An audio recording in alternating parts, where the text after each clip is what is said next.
Dažnai tenka išgirsti frazę "mano klientas galvoja" arba "mano klientai galvoja". Kuo sėkmingi verslininkai skiriasi nuo nesėkmingų verslininkų? Tuo, kad vieni moka su tuom susitvarkyti, o kiti ne. Mano klientas galvoja arba mano klientai galvoja. Tai nereiškia, kad klientas iš tikrųjų galvoja. Kaip jūs tai įsivaizduojate?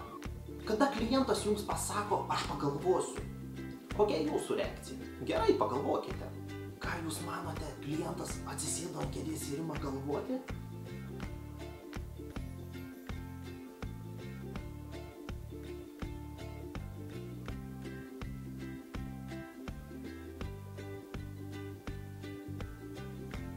Jūs jam skambinate po savaitės? Na kaip, jau sugalvojate? Ypatingai, kada sako, man reikia pagalvoti, pasitarti su partneriais. Klientas pakelia ragelį, sėdėdamas prie apvaliojo stalo kartu su partneriais kaip riteriai. Oi, ne, mes vis dar sėdime, galvojame. Kuo sėkmingi verslininkai skiriasi nuo nesėkmingų verslininkų?